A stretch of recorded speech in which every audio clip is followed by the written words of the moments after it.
Here we are, gang. We're back in the conversation with hosts Misha and Virgo. Yo.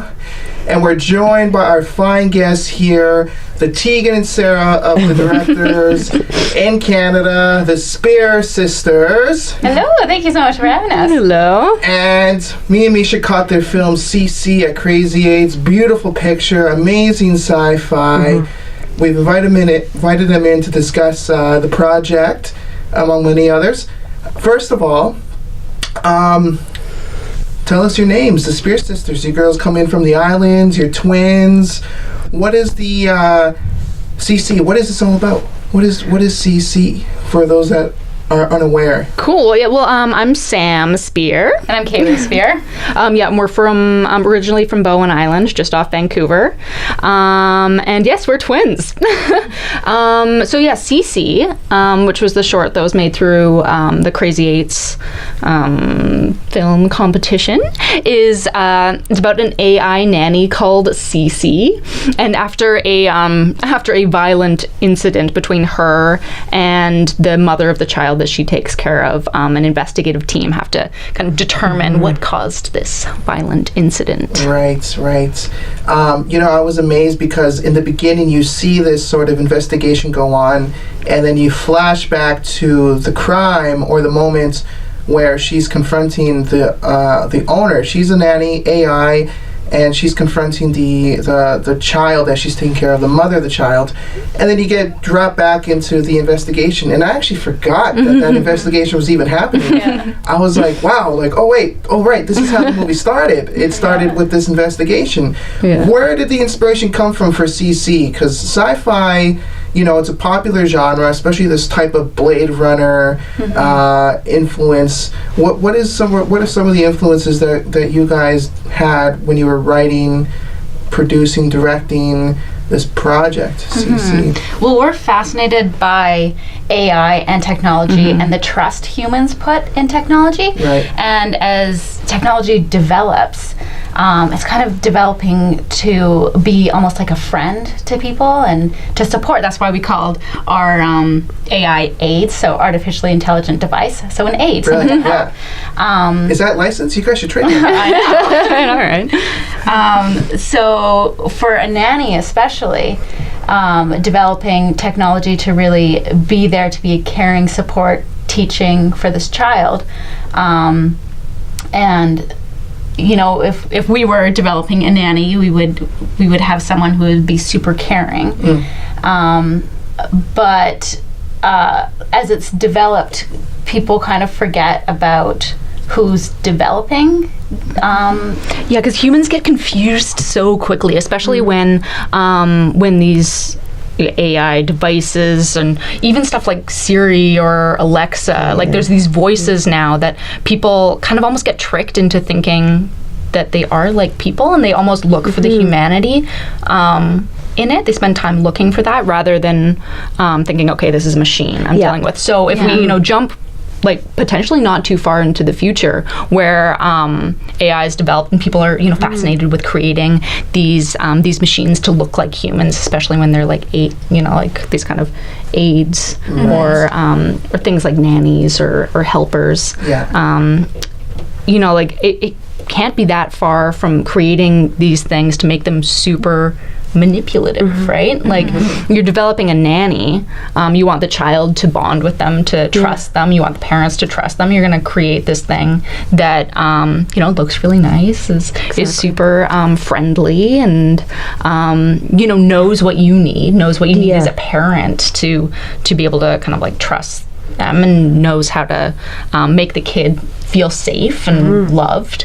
But what happens when the people behind the programming start programming ads into that, Right.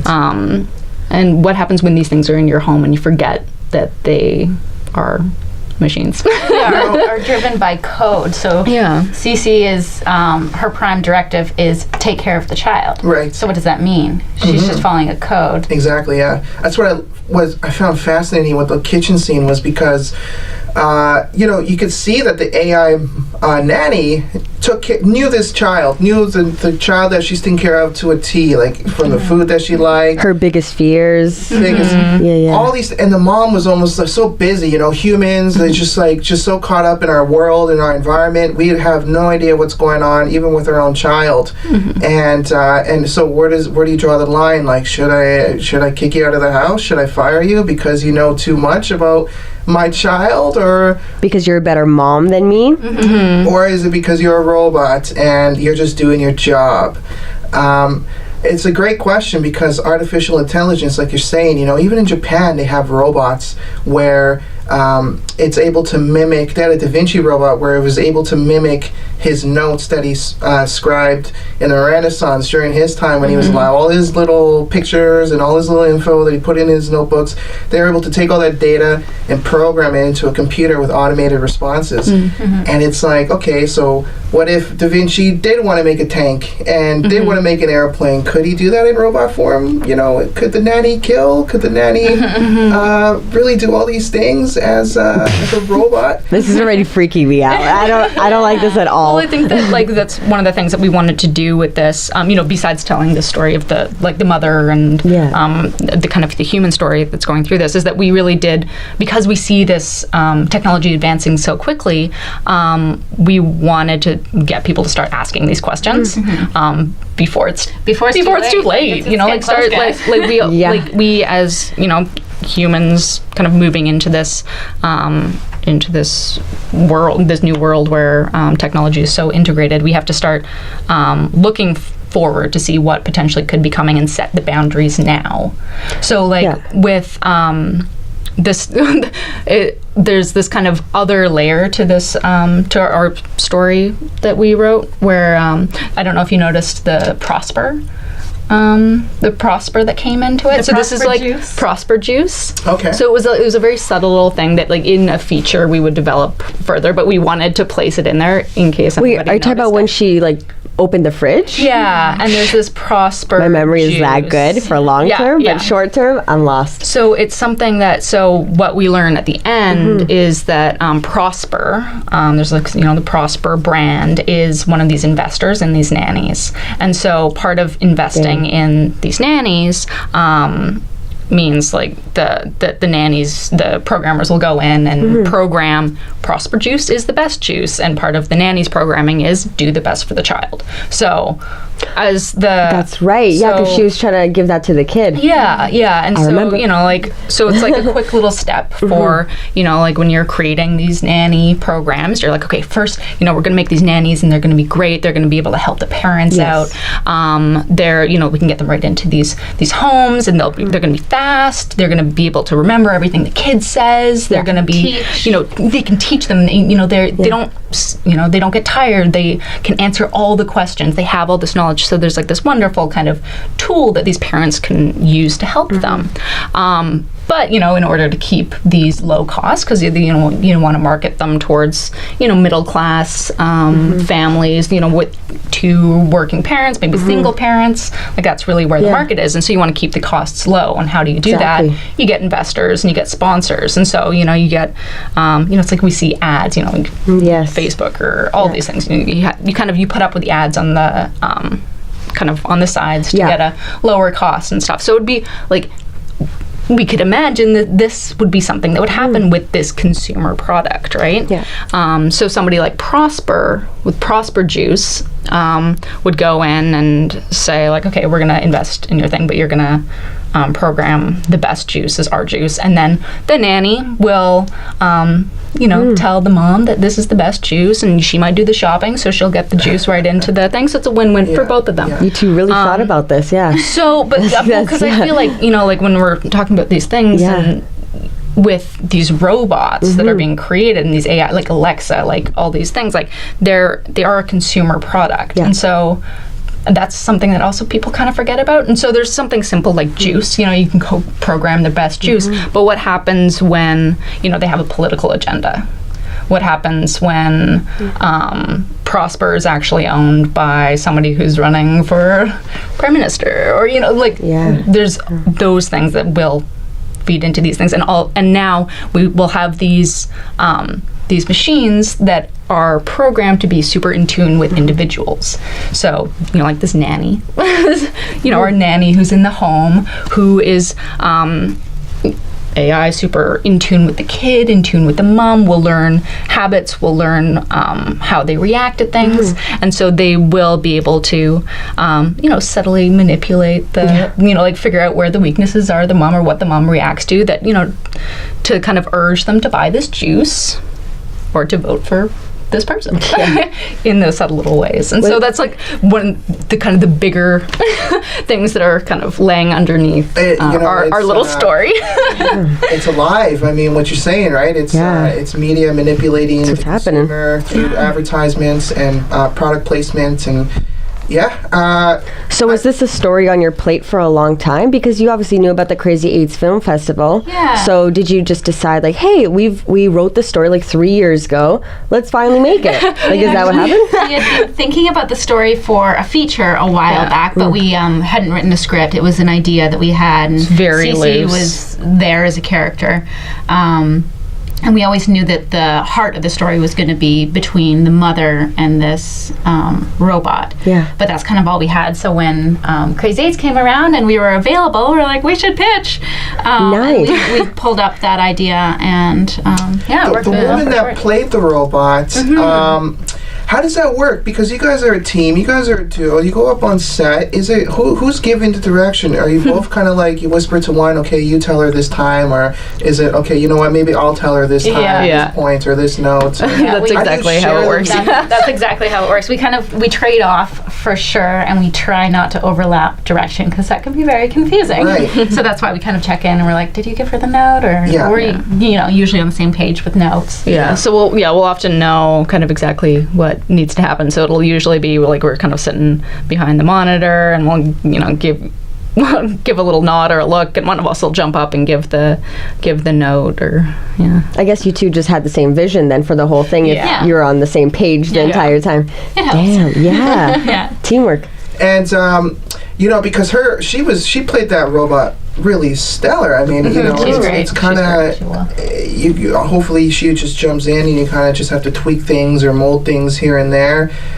What are some of the influences for CC in terms of other films, in terms of other genres? Did anything else outside in pop culture kind of help mold this creation? That's an interesting question. I mean, because we've seen so many things with AIs, but I don't think we weren't drawing on those for inspiration of how we were forming our character. We did really, when we were forming the character, come from that place of what would it look like to develop this nanny, and what were the characteristics, and how would that how would she kind of present. We did actually, though, we early on when we had this kind of loose idea, when we were trying to think of this nanny character, this AI who you do kind of get confused by, and who you look at and it's hard to remember that she's a machine. We were actually thinking of Melanie Linsky. Like, what if Melanie Linsky was your AI nanny?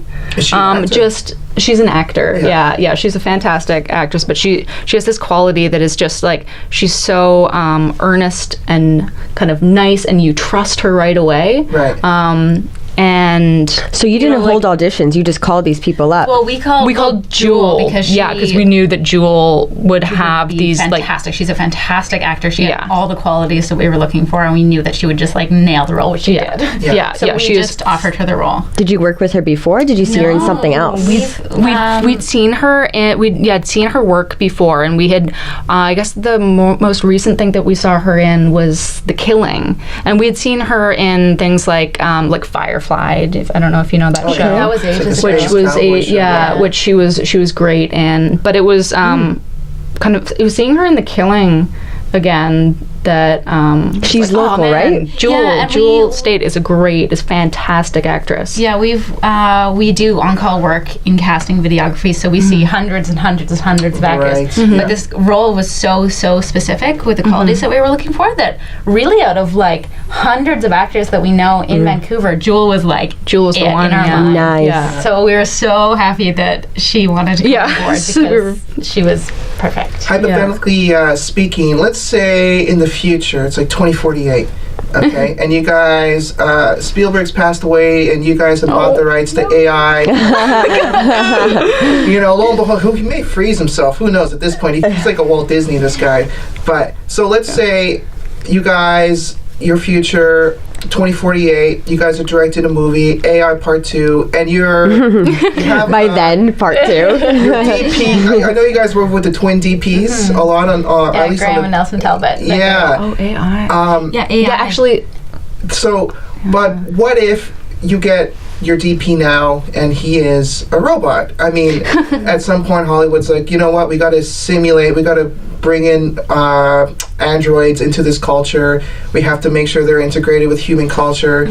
How would you guys feel? I mean, would you guys feel kind of weird? Having a robot DP? Yeah. I think what is so lovely about filmmaking, in particular in storytelling, and that comes into really the director of photography and the job that they do, is that it is still such a human thing, and it's that's something that is hard to get machines to do, is storytell, and the nuances of that, because it's it is a very human thing, and we do it for human reasons, and so I would have a hard time with a DP. That's a no. It was that thing, but yeah, I mean, I could definitely see it going that way. It's amazing because, as people, we have empathy. We can sympathize with people's emotions and what they're going through and things like that. And it's, in CC, it's, the robot is starting to feel that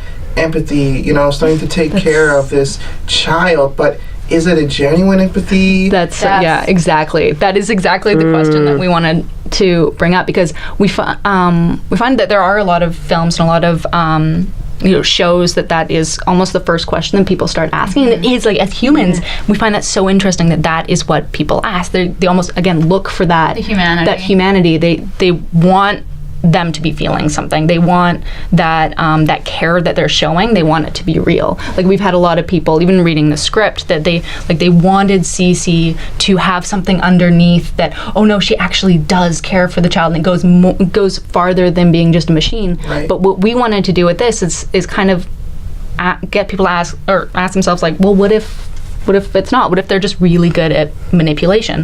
Because that's what it's. What if they're really good at programming? What if they're good at programming, and they're being created to mimic human behavior?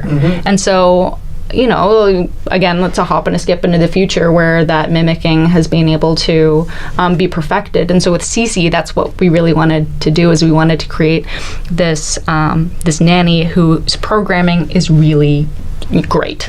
She is like, she looks like she loves the kid, and so that we can get people to ask, what is it in us that are kind of like looking for more, and what are the dangers of that? This is freaking me out. This is programming. So with Cece, when she's it's amazing because sci-fi, I think that's one of the best things, one of the best story elements of sci-fi is that what makes us human.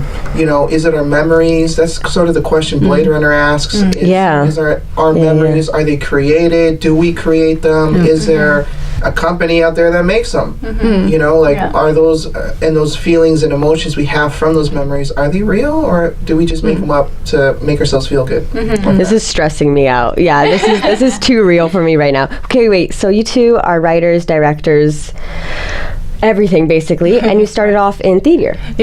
So we act as well. We both act too. That is we crazy. started when we were in grade 2, I think, in a little theater school in Bowen Island. Oh wow! Our first play was Narnia. Oh, that's amazing. I played the professor. I still remember some of my lines. Oh my gosh! I played the professor and a wolf. I was a and beaver. Nice. But we didn't have the costumes for the beavers, so we were naiads and dryads. Oh no! Beavers parts. Yeah. Yeah.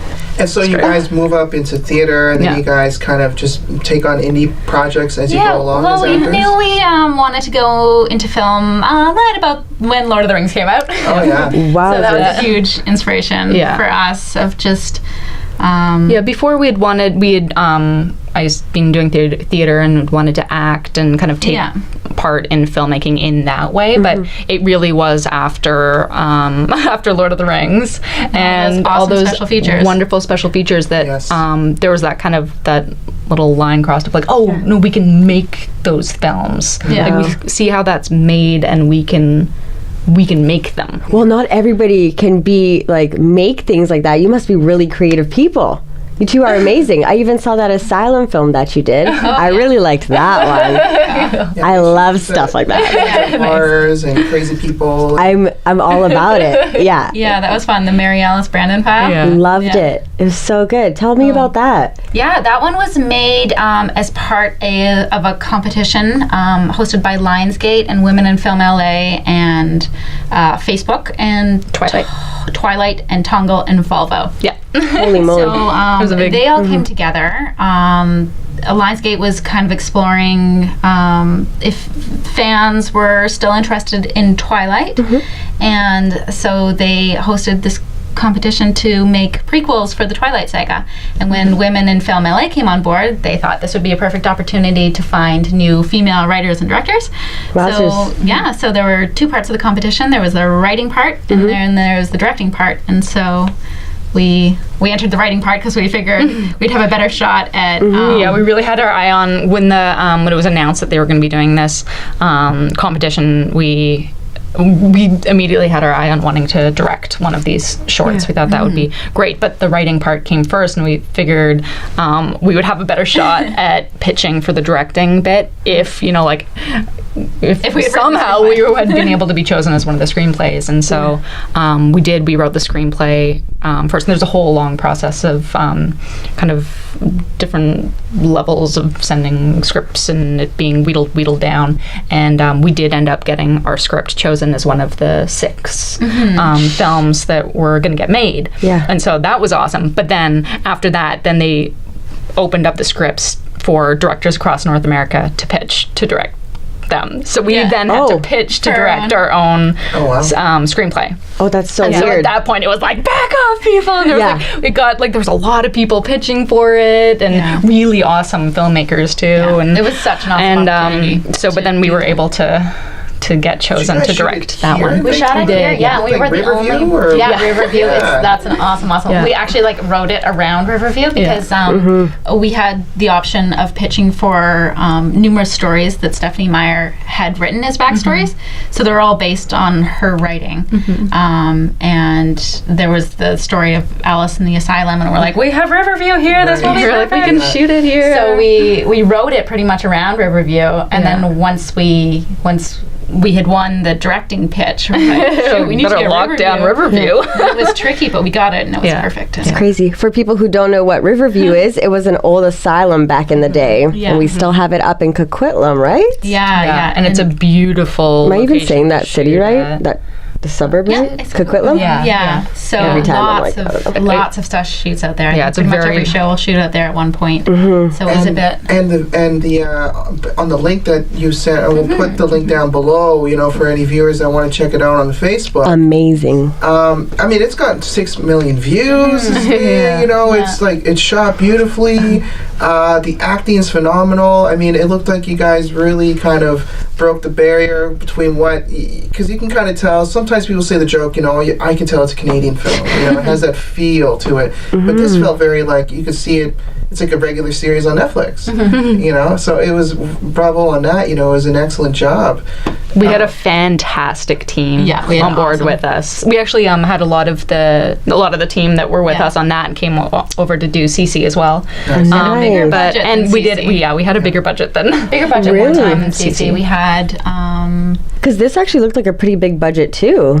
Cece? No, the other Or one. the other one. The other one. I forgot the title. Yeah, I just the keep Mary calling Alice it. Brandon I just file. keep calling it the Awesome Asylum one. Yeah, it's the Twilight Yeah. prequel. Yes, yes. Yeah, so that one we had 50,000, which sounds like a lot, but it goes. Yeah. ooh, especially when you're doing a period piece, and it's like, The costumes were amazing. oh yeah, Barbara. She also did our costumes for Cece. Oh wow. Yeah. Yeah, and she's fantastic. You have a crew with you already.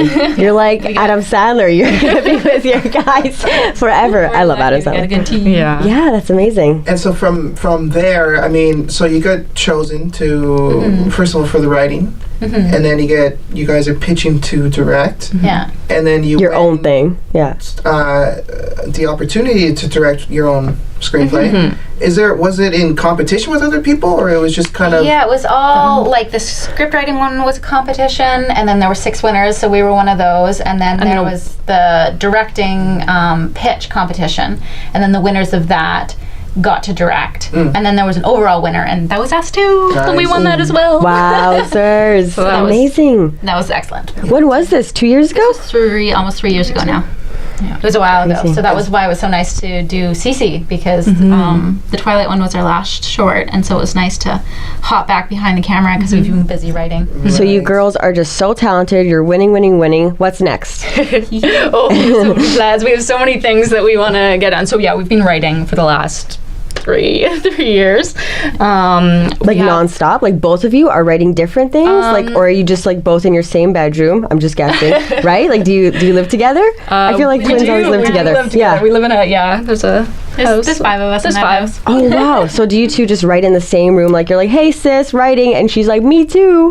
Sort Like, how does that of. work? Sometimes we kind of split up and we'll write kind of different bits. Sometimes we'll be working at the same table and Nice. kind of on the same script, different parts. We sort of bounce stuff back and forth. amazing we to have that. We have many projects that we'd like to do. A lot of them are quite large budget. So we're trying to track down those budgets. We have our dream project that we've been wanting to do for years is a Hamlet adaptation with a female Hamlet. Yeah. So as a feature Ooh. film. Yeah. I'm a huge and- Shakespeare fan, so Yeah. I would like that. So We put it up on stage 4 years ago now. Yeah. It was right before the Twilight short when we directed it on stage to test out our ideas of it's a 50-50 male-female cast, so nice and balanced now. Yeah, and it's set in a modern nice. time, but using the classic Shakespearean dialogue because his dialogue's great. I mean, it's it's good. We can it's keep great it. dialogue. Let's use it. So would it be kind of like a Romeo and Juliet adaptation, like the Leonardo DiCaprio one? It's like that kind of thing, like modern. It is but modern. Same. The style is a little bit different. It has a little bit more of a little bit of a thriller edge. There's definitely that action. I'm in. It's like it's very. It's going to have a lot of fashion and awesome locations. It's set because our royals are Gertrude and Claudius and Hamlet. The power that they have in our world of Hamlet is the power of kind of fame or celebrity status, and so that world that we're creating for Elsinore is going to be very very high fashion and very I'm so excited. You got to make sure you put a robot in there now. and then there'll be robots. A union's going to come at you.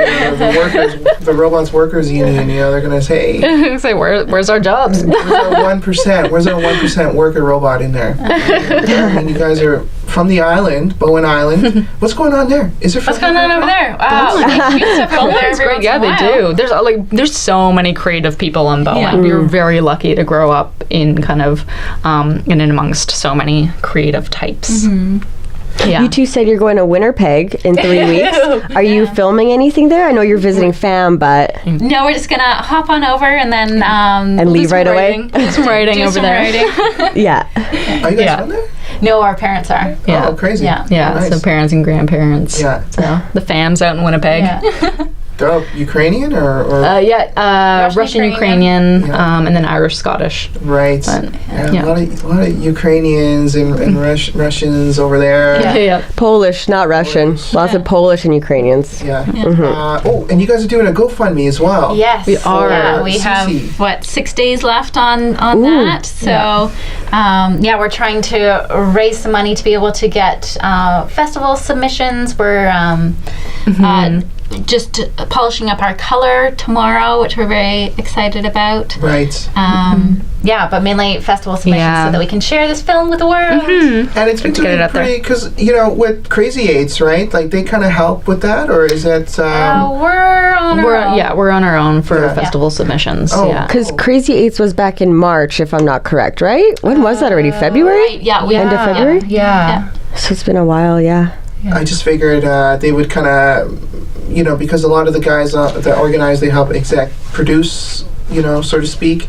And, but, I could have swore Irena, somebody mentioned, CC got into this festival. And It was chosen as part of Telefilm's Not Short on Talent Can program, so that's awesome. So Telefilm chose their selection of shorts from across Canada to showcase at their pavilion at Cannes this year. Nice. And Crazy Eight submitted us for that, which was wonderful. Oh, Yeah, Oh, yeah, hey. yeah. So we're thrilled about that. it's really wonderful. So anybody who's checking out the Cannes Film Festival can go hop on over, and Are you guys going to go? we're unable to go, unfortunately. No. Yeah, but the film will be Why?